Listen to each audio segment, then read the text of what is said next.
Hi, this is Scott Olson with FounderBuzz, and today I'm here with Andrew Maier of UXBooth. Thanks for being with us, Andrew. Thanks for having me. Well, I always like to start off with a little bit about yourself, so why don't you tell us who you are and what you do? So my name's Andrew, and I work. I started with UXBooth maybe 3 years ago almost, and I created that as a blog to kind of share my passion about interaction design and user experience design. And from there, I joined a couple consultancies, and now I'm just an independent consultant. I currently reside in Cambridge, Massachusetts, where I'm helping startups here improve their user experience. Great. Well, with startups, one of the biggest challenges is certainly how do I tell my story?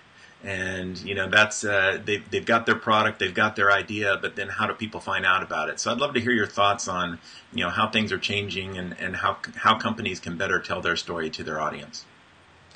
I think that in a large way today, brands are built by interactions.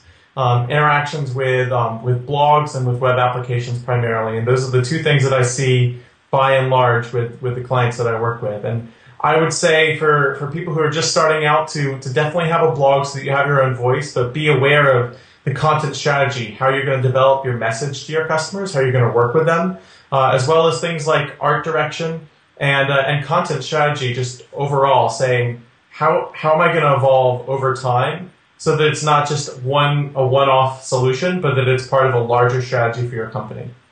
Yeah, and is there as people get their websites up, is there a mistake that you've seen made over and over again that you could help our audience avoid? Yeah, I would say content just for the sake of content. Right now, Google makes it really easy just to find whatever you're looking for, and for that reason, you shouldn't create solutions just to have them. There's a phrase, making a solution without having a problem to solve. And I think for any of the articles that I write, every time I come to writing, I try and say, what story am I trying to tell? And is that something that somebody can find really quickly on Google, or have they, what resources are people already using for this article, for this kind of content? And making something that doesn't just become like something that fills a content landfill, but fills a need, becomes a resource. And creating things like that, for UXBooth, it definitely wasn't something that I created just as in a contrived way to say, oh, well, this is going, just to have content out there. But every time I wrote an article, I tried to solve a problem. Yeah.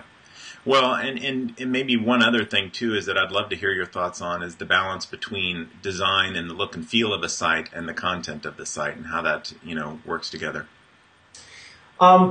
It's really interesting because I think that in a large part, since we're all publishers, we're all kind of designers in our own way. We have to design the framework that the content lives inside. And I'm reading a lot about typography right now, and it's interesting because typographers, their entire kind of mantra amongst really professional typographers is that you're supposed to live behind the content. You're supposed to let the content speak for itself, but kind of just amplify it, but never have like a personal style or a brand that you attach to things as a typographer.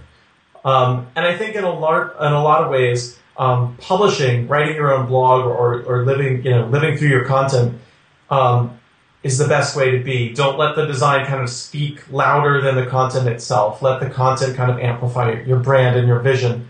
And because that's really, at the end of the day, that's how people are interacting. It's all based around conversation, and you don't want to kind of drown out the healthy conversation that you and your customers are having. Great. Does that help? It does. I think that's great advice, and certainly appreciate you taking the time today. Thank you. Thanks, Andrew.